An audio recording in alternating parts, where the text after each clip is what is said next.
Assalamualaikum warahmatullahi wabarakatuh. Perkenalkan kami dari kelompok 5 kelas PM 2023H akan mempresentasikan tentang metode tes ulang atau tes retest metode. Sebelumnya, perkenalkan anggota dari kelompok kami. Yang pertama ada Anastasia Eka Budi dengan NIM 101 dan ada Abi Ramadamar dengan NIM 10165 dan ada saya sendiri Elsa Yulisya Febianti dengan NIM 243. Baik, sebelum masuk pada pembahasan mengenai metode tes ulang atau tes retest metode ini, akan dijelaskan sedikit mengenai tentang reliabilitas. Untuk Damar, saya persilahkan untuk menjelaskan materi tentang reliabilitas. Baik, terima kasih atas waktunya, Elsa. Apa sih reliabilitas itu? Pada suatu instrumen yang digunakan untuk mengumpulkan data, reliabilitas, skor hasil tes merupakan informasi yang diperlukan dalam pengembangan tes. Reliabilitas merupakan derajat keajegan atau konsistensi di antara dua skor hasil pengukuran pada objek yang sama, meskipun menggunakan alat pengukur yang berbeda dan skala yang berbeda, menurut Mehrens dan Lehmans. Next, tujuan utama mengestimasi reliabilitas. Menentukan seberapa besar variabilitas yang terjadi akibat adanya kesalahan pengukuran dan seberapa besar variabilitas skor tes sebenarnya. Syarat tes dikatakan reliable menurut Allen dan Yen. Tes dikatakan reliable jika skor amatan mempunyai korelasi yang tinggi dengan skor yang sebenarnya. Next, akan ada pembahasan mengenai tes retest dari Elsa. Untuk Elsa, dipersilahkan. Baik, di sini akan saya jelaskan tentang mengenai tes retest itu. Jadi, menurut Sumarna Supranata, metode tes ulang atau tes retest metode itu sering pula dinamakan sebagai metode stabilitas, di mana dalam metode tes ini, pengetes hanya memiliki satu macam tes yang diujikan dua kali. Jadi, tes yang diberikan itu sama, akan tetapi hanya waktunya yang berbeda. Untuk yang kedua, hasil dari dua kali tes tersebut kemudian dihitung koefisien korelasinya. Jadi, pada tes pertama dan juga tes kedua, akan dihitung korelasi antara tes pertama dan juga tes kedua. Koefisien korelasi itu menunjukkan tingkat reliabilitas tes tersebut. Oke, next. Terus, bagaimana sih tes retest metode ini dapat sesuai dengan tujuannya? Jadi, tes retest metode ini dapat sesuai dengan tujuannya jika keadaan subjek yang diukur itu tetap dan tidak mengalami perubahan pada saat pengukuran yang pertama maupun pengukuran yang kedua. Jika diambil sampel A, misalnya ya, subjeknya itu A, B, C, D, E, F, G, H, I, J, K, L, M, N, O, P, Q, R, S, T, U, V, W, X, Y, Z, maka di pengukuran kedua, sampel yang digunakan atau subjek yang digunakan itu harus sama. Jadi tidak boleh ada perbedaan subjek atau responden dalam pengukuran yang pertama ataupun pengukuran yang kedua. Oke, next. Nah, di tes retest metode ini itu ada kelebihan dan juga kekurangannya. Untuk kelebihannya dapat dibandingkan secara langsung dengan tes itu sendiri. Jadi jika ternyata hasil dari tes pertama dengan retest itu banyak perbedaan, maka perlu menganalisis nih tiap item untuk mengetahui apakah item itu mampu atau tidak membedakan antara responden yang mempunyai sifat tersebut. Yang kedua, mudah dibandingkan dan hasilnya segera dapat dibandingkan. Jadi mudah dibandingkan di sini tuh apa sih? Ya karena instrumennya kan sama ya, tes yang diberikan itu sama tetap, sehingga tidak ada perbedaan dalam alat ukurnya. Data tersebut itu juga diambil dari subjek yang sama. Subjeknya kan nggak boleh beda antara pengukuran yang pertama sama pengukuran yang kedua. Kemudian hasil dari tes pertama dan juga kedua ini dapat dibandingkan langsung untuk melihat konsistensi jawaban dari responden atau subjek yang diukur. Oke, untuk kekurangan dari tes retest sendiri, keadaan responden yang berkembang mempengaruhi hasil tes. Jadi pada dasarnya keadaan responden itu nggak selalu sama. Mereka akan selalu berkembang atau berubah-ubah ya, tidak statis. Nah, responden ini tuh tidak selalu dalam kondisi yang sama saat tes pertama dan saat tes kedua, sehingga hasilnya itu bisa dipengaruhi oleh perubahan suasana hati, misalnya kondisi fisik atau lingkungan. Contohnya nih, nilai responden di tes kedua itu ternyata turun drastis karena dia sedang sakit, jadi dia tidak dapat mencerna atau memahami tes tersebut.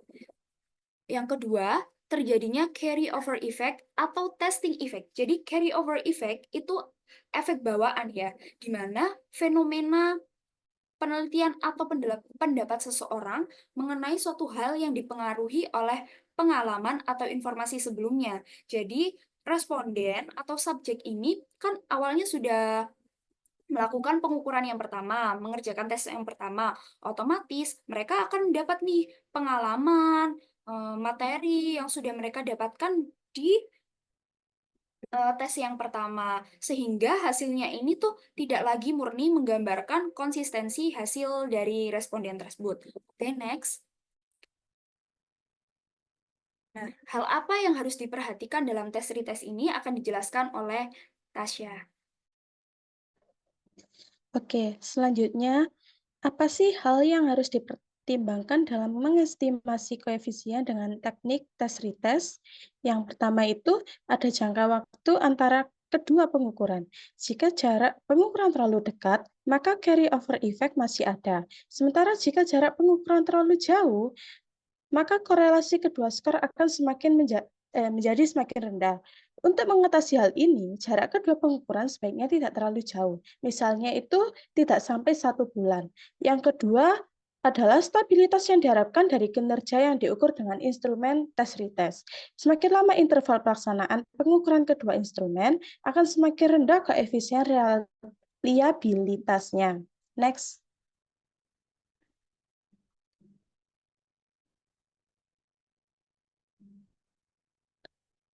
Nah, selanjutnya pelaksanaan metode. Pelaksanaan metode ini ada 3, yaitu yang pertama lakukan tes pertama pada peserta didik. Misalnya nih, pada bulan Mei, sajikan tes matematika pada kelas 12 SMA. Yang kedua, lakukan tes kedua pada peserta didik yang sama. Nah, setelah beberapa waktu, misalnya pada bulan Juni nih, kembali dilakukan tes matematika pada siswa yang sama, yaitu kelas 12. Yang ketiga itu korelasikan skor perolehan kedua tes menggunakan rumus seperti berikut. Korelasi yang digunakan adalah korelasi produk momen. Jika koefisien korelasinya tinggi, maka reliabilitas tesnya juga tinggi. Next. Untuk langkah-langkah hasil perhitungan akan dijelaskan oleh Elsa.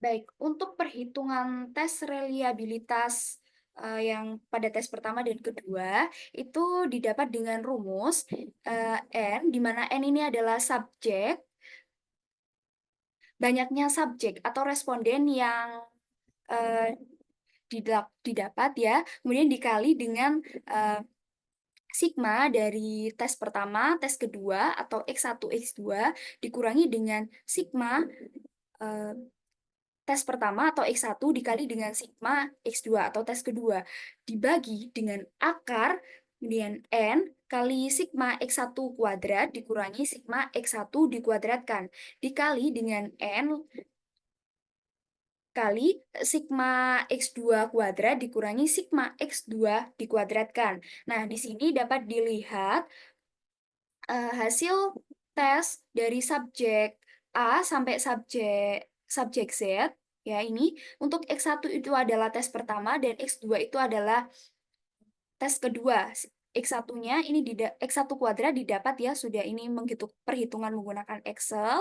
Ini juga perhitungan X2 kuadratnya, perhitungan menggunakan Excel. Kemudian X1 kali X2 ini juga kita melakukan perhitungan dengan Excel agar mempermudah ya perhitungan. Kemudian nilai dari ini dimasukkan pada rumus reliabilitas dengan menggunakan tes retest ini. Sehingga didapatlah reliabilitas dari tes pertama dan juga tes kedua itu adalah 0,938. Next. Nah, untuk hasil perhitungan dengan SPSS akan dijelaskan oleh Tasya melalui video berikut. Selanjutnya ada langkah-langkah untuk mencari reliabilitas tes retest menggunakan SPSS. Yang pertama itu kita harus menginputkan nilai dari skor tes pertama dan skor tes kedua. Di sini saya telah menginputkan nilai skor tes pertama dan skor tes kedua yang diperoleh oleh peserta didik. Yang kedua itu kita menganalisis korelasi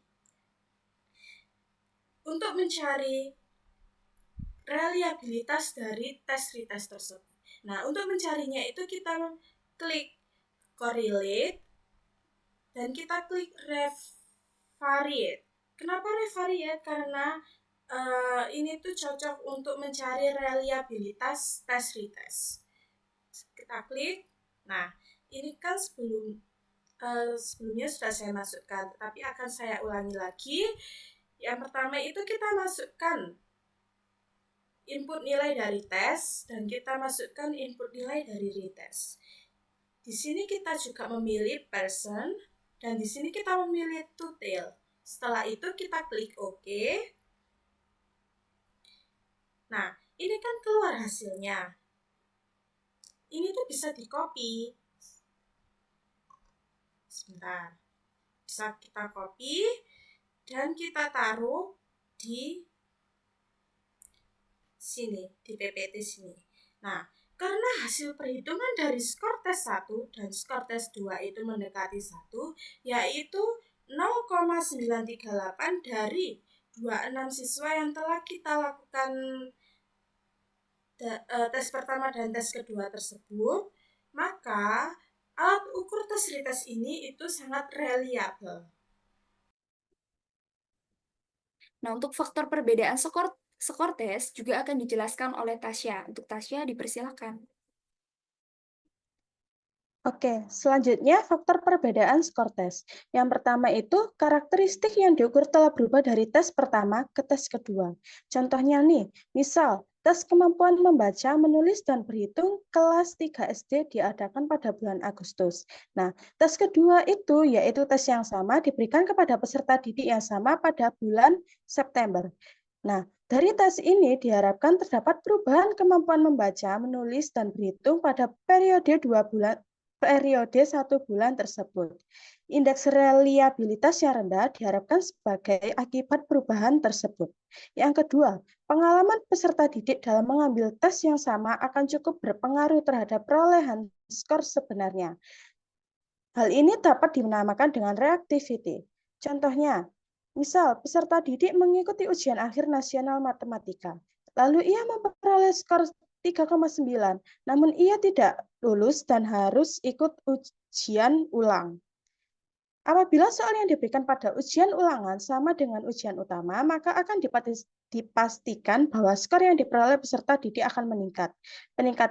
Peningkatan ini terjadi salah satu sebabnya karena ia telah berpengalaman melihat soal sebelumnya. Yang ketiga, kita harus memperhatikan apa sih practice effect atau carry over effect, yang dimana peserta didik bisa saja tidak dapat menjawab pada tes pertama, tetapi mereka dapat menjawab pada tes kedua karena adanya faktor ingatan yang telah mereka lihat pada tes pertama. Yang terakhir, bisa saja ada jangka waktu antara kedua tes. Bisa saja nih, sebelum melakukan tes yang kedua, peserta didik itu sudah memiliki pengalaman melalui belajar atau latihan soal. Sehingga tenggang waktu pelaksanaan tes pertama dan kedua itu sebaiknya tidak terlalu lama. Misalnya jangkanya itu bisa 1 bulan. Next.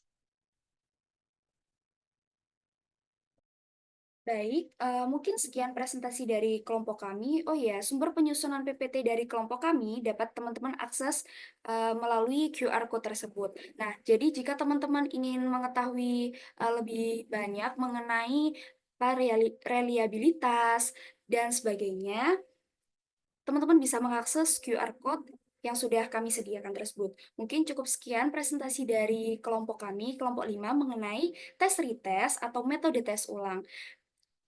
Kami menyadari bahwa banyak kesalahan, mungkin dari pengucapan ataupun mungkin dari penyusunan PPT kami, sehingga kami ucapkan mohon maaf yang sebesar-besarnya. Terima kasih. Wassalamualaikum warahmatullahi wabarakatuh.